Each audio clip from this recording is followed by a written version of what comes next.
back to SaharaTV live out of New York City. My name is Omoyele Sowore. As you all know, last week there was a huge controversy in Nigeria over comments made by the former presidential candidate of the Congress for Progressive Change, former head of state Muhammadu Buhari. Buhari said, and this was widely quoted, that there will be bloodshed. In fact, quoting him directly, he said, you know, the dog and the baboon will be blooded if the elections in 2015 are rigged once again. Of course, we got the spokesperson of the People's Democratic Party, the Nigerian party that was directly accused by Muhammadu Buhari, General, for rigging elections. And we have their spokesperson, Olisa Metuh, today talk to us about General Buhari's comments and what he thinks the party is doing to prevent the general perception that the party is very well held in the art of rigging. Chief Olisa Metuh, you are welcome to SaharaTV in New York City. Hello, Chief Olisa Metuh. Yes, I can hear you very well. All right, so you heard me. So Buhari says if you do it again, there will be bloodshed. And you have been outspoken, saying, well, Buhari is a bloodthirsty politician. What do you think informs Buhari's position, and why is it that you think people actually generally think that your party, PDP, is very good at rigging elections? Thank you very much. The truth is this: we are worried about the overheat of the polity in Nigeria at the moment. There are issues that we are concerned about, but for some reason, the opposition figures are trying to drag us into a situation where Nigerians will see that we need for elections. We just finished 2011 elections, and the issues of 2015 is coming.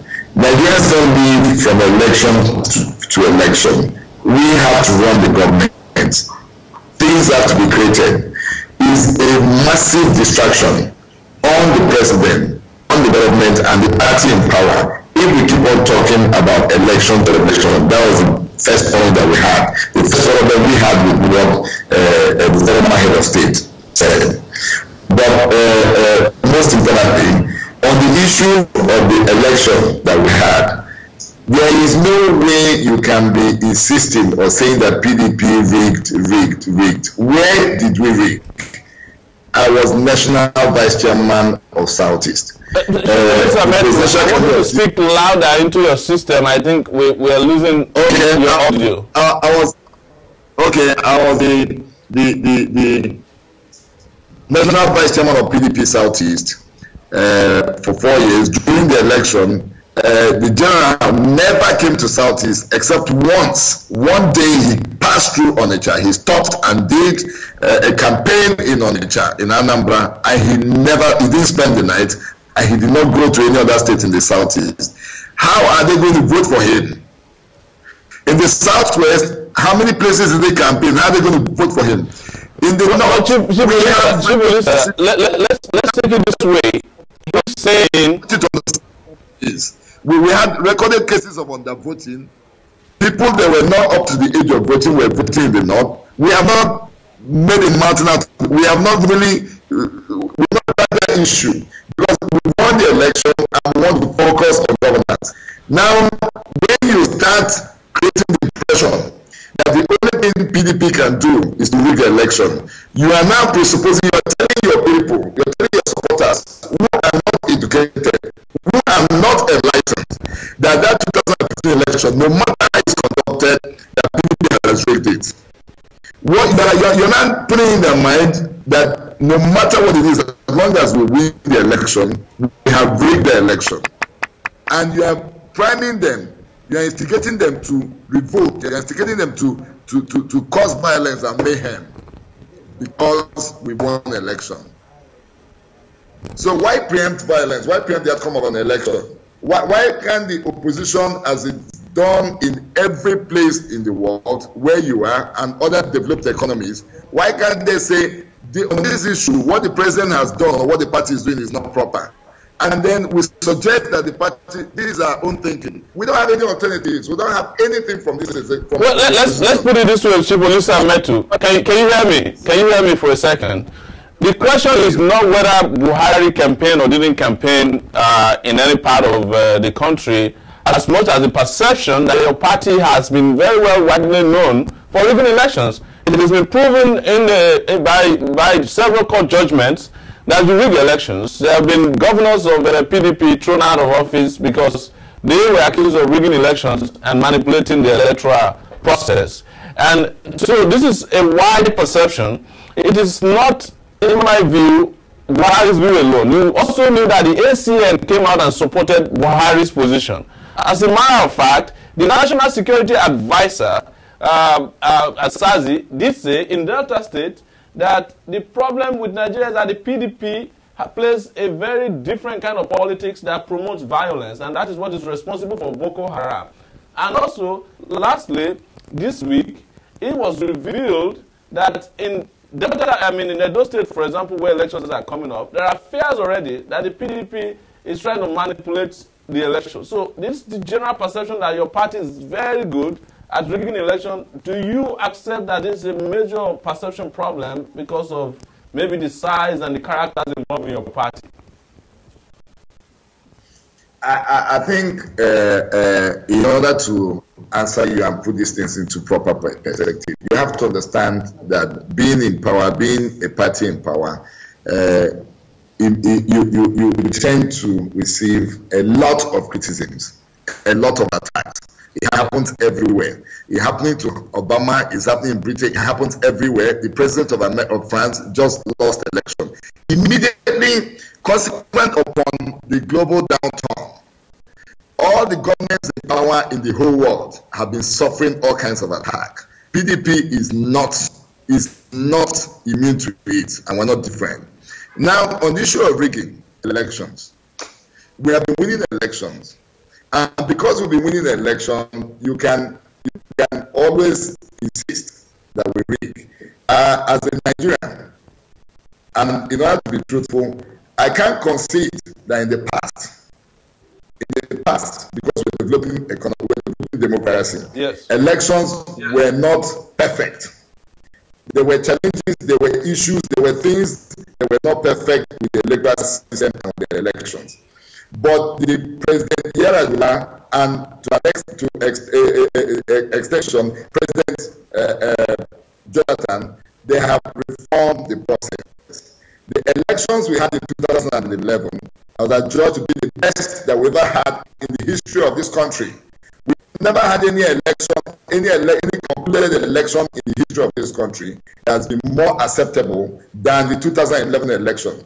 Let me not bore you with the fact that international observers and other people actually proclaim so, or they accepted it to be so. Let me not also bore you with the fact that everybody in Nigeria knew that the president was going to win because of the size of the PDP, because of the campaign that we did. But let me restrict what I'm saying to the issue that the general, we were worried. I have, as a person, I have respect for Buhari. He's president of Nigeria, head of state. I might never be that in my lifetime. So I have respect for him. But the issues that are happening in Nigeria, the present situation does not necessitate overheating the polity. General Azazi never said that PDP rigged the election. As a matter of fact, General Azazi's statement was against the likes of Buhari and the Northerners who have been trying to introduce tribal and ethnic sentiments in Nigerian politics. The people that are sponsoring violence, he is claiming that the Northerners are the people, Northerners in PDP are the people that are sponsoring violence. And that's what we were against. That position of Northerners sponsoring violence in the PDP, isn't that going to make people feel more excluded? Because you look at it and say there are Northerners in the PDP who are also extremely opposed to the violence perpetrated in the north. So, and there are northerners and there are southerners in the PDP who have also been accused of sponsoring violence, sponsoring kidnapping, sponsoring the Niger Delta militants. So this is something that is national as far as I'm concerned. Are you running a party of South versus North if you say northerners in PDP are sponsoring violence? Are you questioning our party? Are you questioning Nigeria? Because you exactly what you just said, you're talking about Nigeria. That is as if some people want to bring ethnic politics, ethnic sentiments into Nigerian politics. Yes. I mean, we're saying the same thing. It's not about PDP, it's about Nigeria. It's about the value system. It's about what exactly do we, where are we going? What do we prefer? What is it? Does it matter where you're from? You're a brilliant man. You've done very well with your Sahara reporters. It doesn't matter whether you're Yoruba or Hausa or Igbo or Efik or anything. That's the same thing that we're campaigning, and that's the same thing that we're saying. It's not a question of wherever anybody is from. If the president is from Niger Delta, that does not mean that within 2 years of his being in office, he's been the most attacked, the most criticized president ever in the history of this country. I don't want to. How do you measure most criticized? I think the most criticized president in the history of Nigeria is Babangida. Actually, if you ask me. No, but Babangida had some respite. Every single day in Nigeria, in the papers in Nigeria, there are attempts to distract, as a matter of fact, detract the government by their raising mundane issues, by their bringing up things that are not important. Every single day, they try and raise something. Nigerians are not bothered about where we're headed. Nobody is talking about value system. What about the loss of moral values, family values? What about things that are important? Before we can rebuild Nigeria, we need to reform Nigeria. We need to think about how Nigerians think. What do we value in this country? A fresh graduate thinks that the best thing to do, it confuses wealth with success. It's not about whether you're success at what you do. It's about whether you're wealthy. So the issues, I mean, for us as a country, we need to sit down and we know that the problem is not PDP or this or that, but for us to create a good country. Because no matter which party that is ruling Nigeria, you can't do magic. There is nothing you can do. It's about us. It's about mindset. It's about when you come back to Nigeria and you get a mechanic. It's about when you come back, you get a plumber.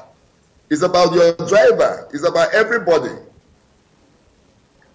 But again, for a party that has been in power since year 1999 up to today, don't you find some of these things you are complaining about as a result of the misgovernance for which you say you've been most criticized over the years? Don't you understand that if the PDP had done well with ruling Nigeria since 1999, that you guys first came into power, that so many of these problems would have been reduced? Isn't it time that you own up to your ineffectiveness, the creation of inequality and poverty in the society, and the destruction of the value system, or lack of building anyone for that matter? If you've been in power for almost 12, 13 years now, and you have not been able to resolve any of these problems, isn't it time to own up, Chief Metuh? Yes, I will own up to the fact that a lot of people are distracting us. I'll own up to the fact that people are not accepting the achievements of PDP, which I'm going to tell you right here. I'll own up to the fact that people are actually trying to confuse. The perception of my party is very wrong. But you will agree with me as well that these problems have been existing. They were created by the military. It's not PDP that created it. But whether we have been fast in tackling these issues is debatable.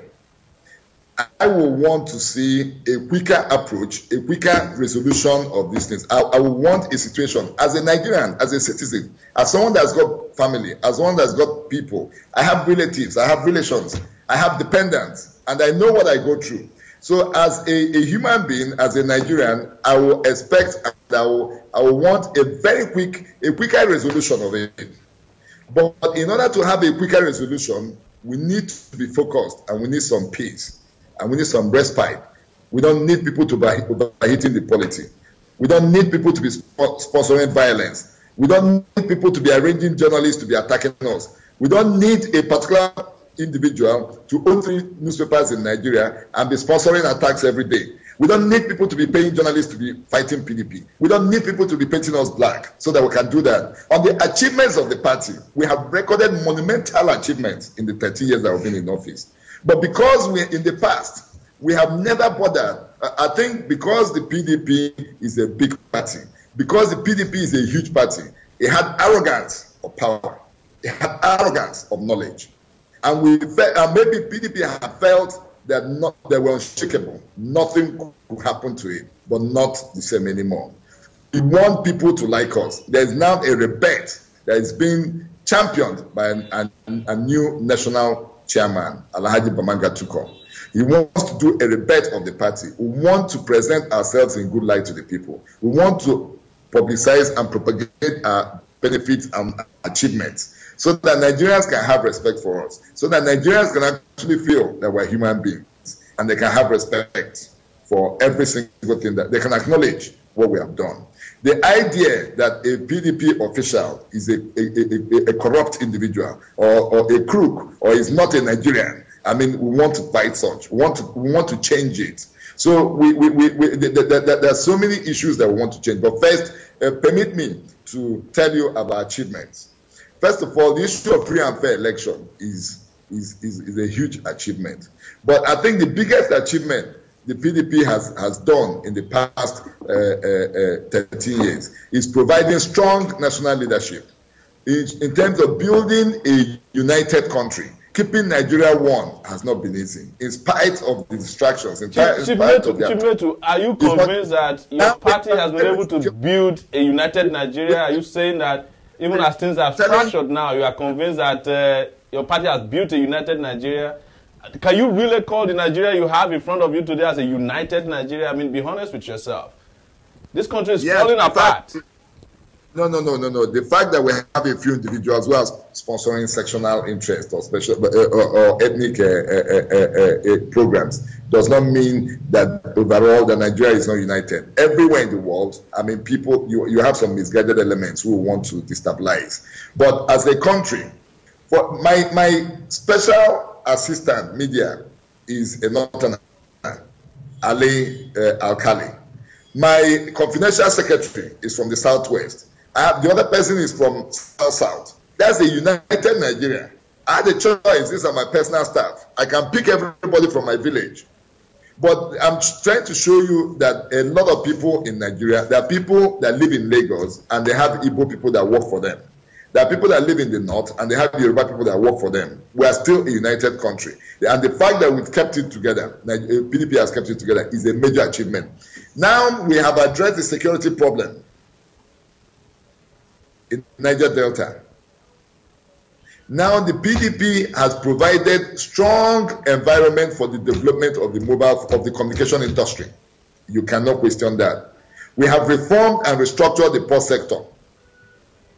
The bank reforms that has been done to strengthen the economy, you cannot question that. I mean, there are banks that crashed all over the world. But because of the strong banks, the creation in the system by the PDP and what we did as a government, the banks in Nigeria are stable and people did not lose their money in the financial crisis. It's a huge achievement. We now have an attempt to have accountability and probity in the economy, in the whole system. We haven't reached there right now, but we want to get there. Another big achievement following from our ideology and our vision is the transfer of wealth from the government to the private sector. Now we have witnessed the biggest transfer of income and wealth from government to individual in third world country in the privatization program that was done by PDP. When you look at our monetization program, it's a deliberate attempt to create a middle class in Nigeria and for people to own houses and to be able to take care of themselves. The PDP is trying to build a Nigeria where there will be middle class, where we can create a middle class through development of small businesses. We've been encouraging them through the SMEs and other programs that the PDP is doing. There are huge achievements that we have done, but people are not acknowledging that. They don't want to acknowledge. Chief Metuh.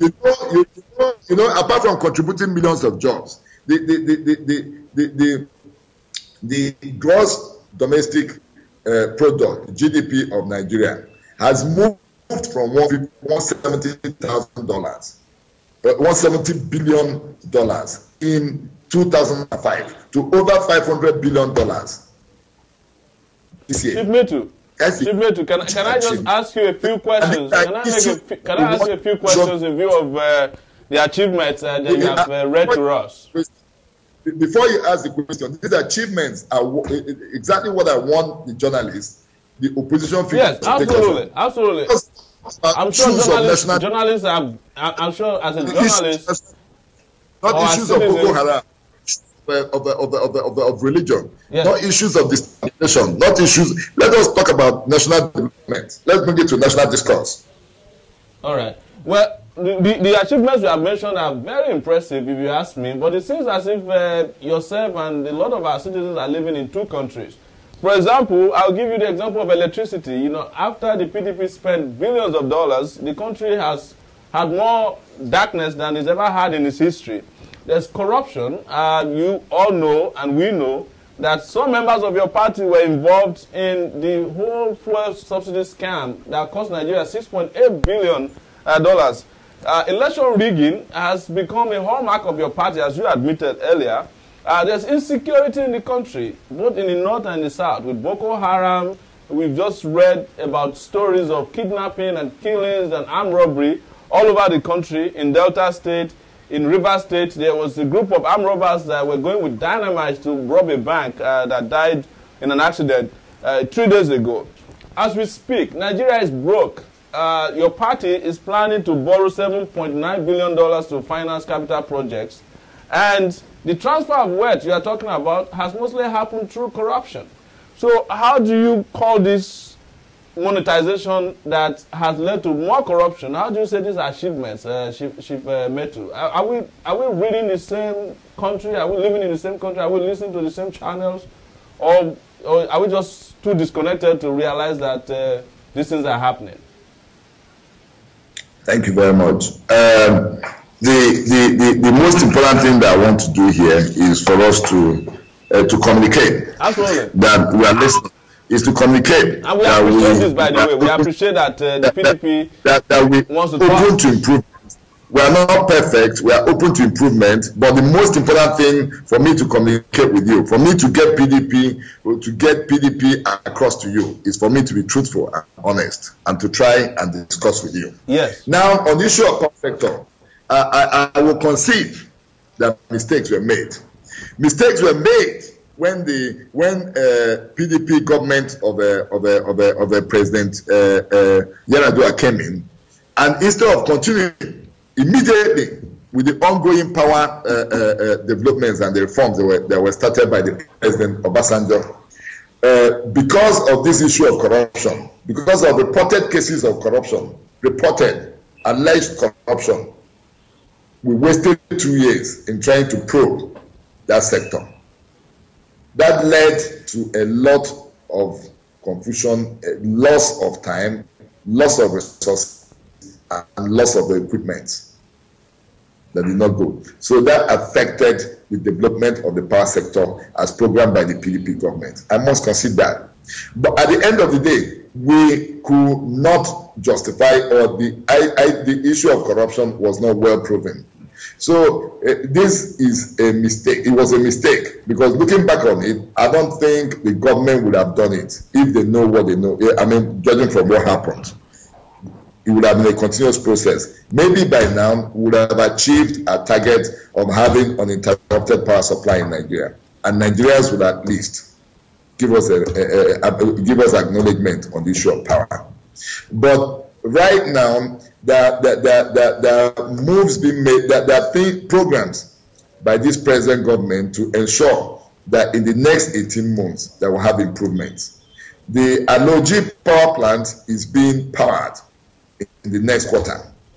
The Kamji Dam, the Niger Kamji Dam is being powered again. There are a lot of things that are being done in the power sector to ensure that we have a power supply. It's not easy. The transmission lines are obsolete, and you have to create a new one. means the traders, the business people are actually profiting from damaging equipment, PSN equipment in order to sell. This is affecting, there's a whole lot of things affecting the power sector, but by the grace of God, in the next 18 months, we'll have improvement. Whether I can come and sit down here and look at you and tell you that, yes, we have done so well in power sector, yes, we've achieved. It would be, I won't say that, because I think there is a huge room for improvement, and the government is focusing on it to ensure that we improve in that aspect. On the issue of fuel subsidy, I do not understand how Nigerians can speak from two sides of the mouth. I think it has to do because of the perception people have of PDP. That is why any program that we decide to do will be criticized. And sometimes I think if the president decides to say that he's going to build a road, people will say don't build the road. And when he doesn't build, they say no, build the road. Because this president came out and said there's massive corruption in fuel subsidy. Let us remove fuel subsidy. The whole country refused. There was riot, there was Save Nigeria group, there was all kinds of groups. The country was almost thrown into turmoil. But we have done the probe. It's been discovered there is fraud. Out of the whole companies that participated in that fraud, only 12.5% of the companies contributed to our presidential election. Yet, people are saying that the people that financed the election. We have discovered that the issue of our civil service, handling our public service, handling the civil service in this country, is a delicate thing that the PDP will have to know how to maneuver. The corruption in the system is not restricted. As a matter of fact, it is not the politicians. It is not even the politicians of ACN or CPC or PDP that are fueling the corruption so much. It is the civil service. It is a Nigerian phenomenon, and it's not limited to PDP, but we are committed to fighting corruption. It is PDP that established the ICPC, the EFCC. People like Tafa Balogu, Bode George, Alamesia, they were all prosecuted successfully. I mean, there are several cases in court. PDP government introduced the due process office and the procurement law, 2007, has succeeded in saving us billions of dollars. It is the PDP that did that. There are ongoing probes being initiated in the National Assembly by PDP members of the National Assembly. We dominate the House of Reps. We dominate the Senate. And now when they do the probe, when they decide to probe any sector, people will be claiming there is PDP that is being fought against. It is being done by our members, and they have our full support. The party, our chairman and the National Working Committee, we've given the National Assembly full support for all the probes they are doing. We think that, and you discover that whenever these probes go on, the biggest culprits are the civil servants, that the business community. How many politicians have been shown to be corrupt? What is happening?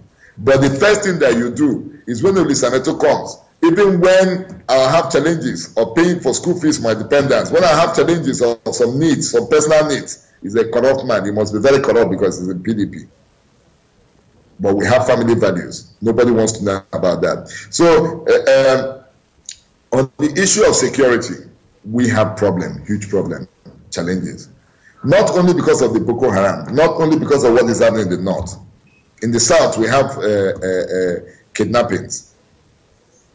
But it boils down to our value system. Everybody wants to be rich. Everybody wants to be wealthy, not to be successful, not to have anything. Our chairman was speaking the other day on agriculture. Why we should bring out time, all governments should bring out hectares of land and develop agriculture. And there was a comment by someone. A young school leaver, a young graduate would rather go and become a counselor than going into agriculture. Because to make a success of being a farmer, you need some time. It takes some years.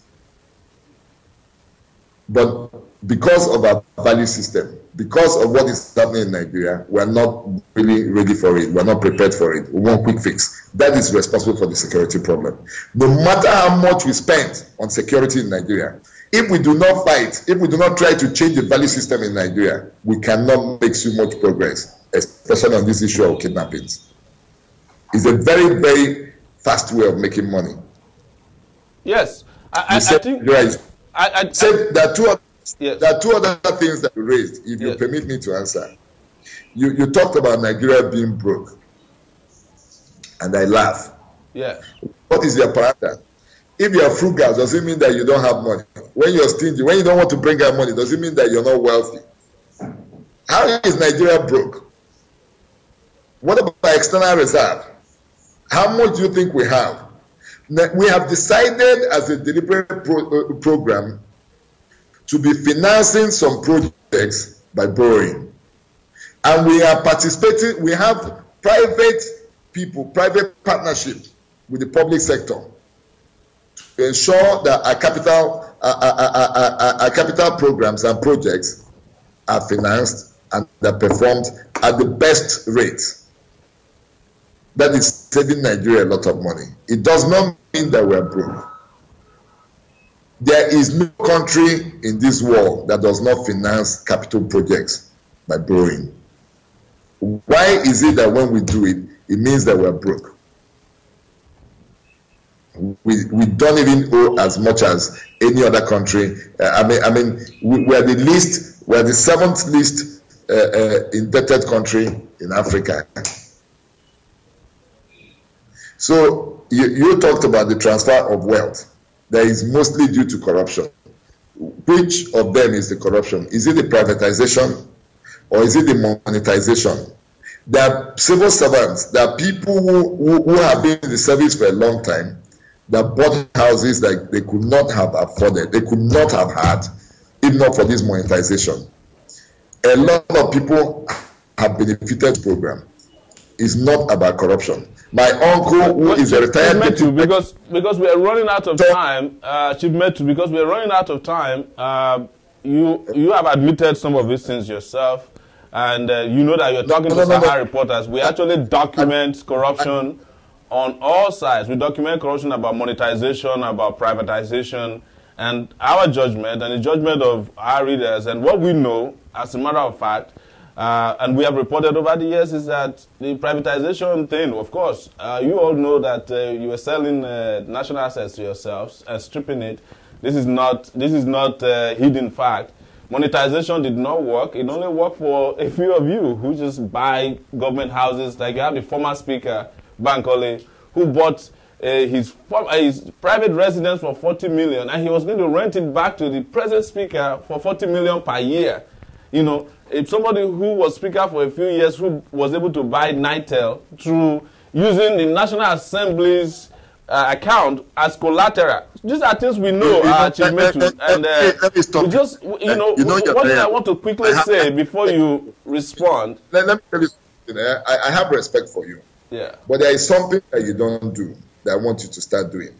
I want, before you make any statement, before you issue any report, I want you to do a very good investigation on the matter. Because when you make any wrong thing that you say will mislead a lot of people. But at the same time, it goes a long way to affect your own credibility. For instance, what you're talking about,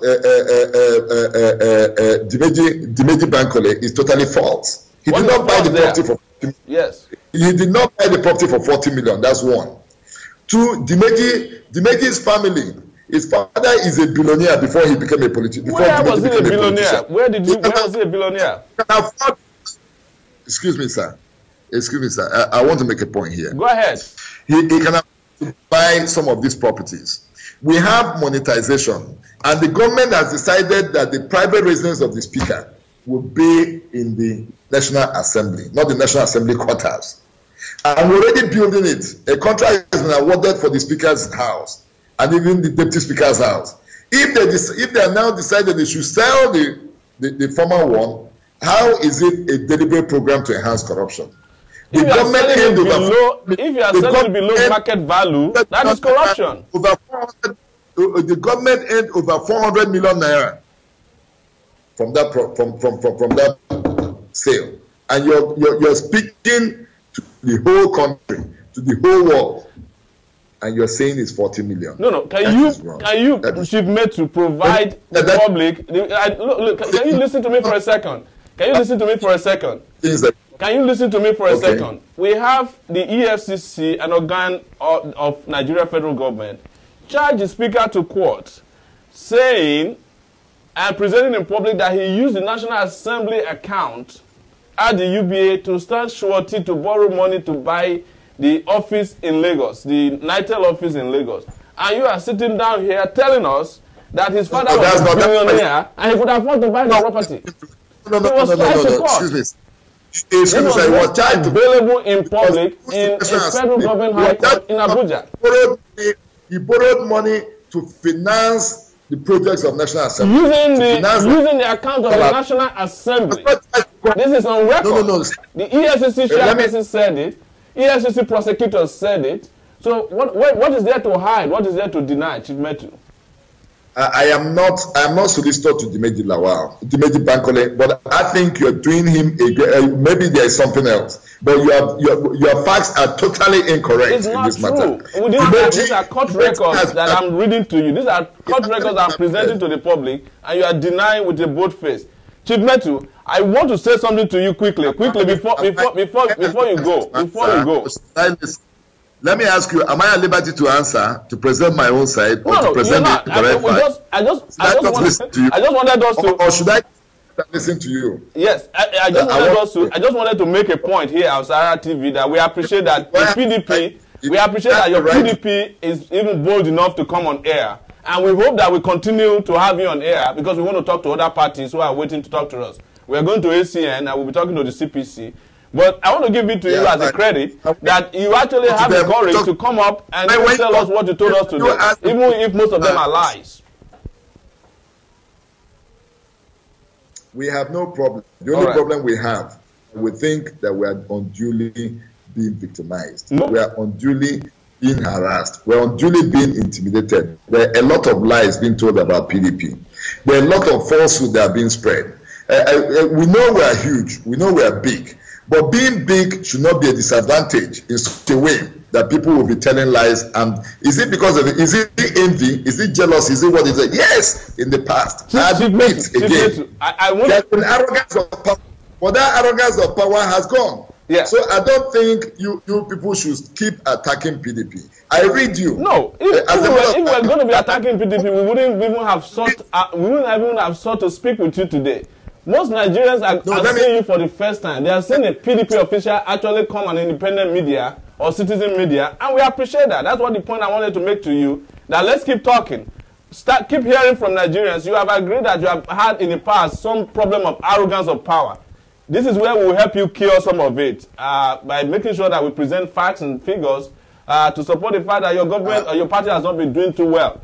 But thank you for coming because we're going to go to the ACN spokesperson. Conclusion. Is it our conclusion? It's not subjective. It's an objective. I want to thank you for coming. I want to really thank you for coming on SaharaTV. Thank you. I appreciate it. All right. Nigerians and their viewers, it's been Olisa Metuh, PDP secretary, who agreed to come on our show today. And so many of the issues he raised, you, of course, can discuss them on Twitter, Facebook. You heard him saying that his party has been doing very well.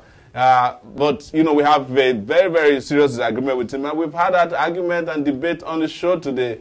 Next on our show, the ACM is the ACN spokesperson or whomever we may be able to get. Now, we have Patrick Utomi, Professor Patrick Utomi, who's going to be reaching us from China today to talk about the economic situation of Nigeria. You heard Chief Olisa Metuh saying Nigeria is not broke. They're just deliberately withholding money so that they can maximize profit. So do not go away. We'll be back on SaharaTV Live out of New York City. Thank you.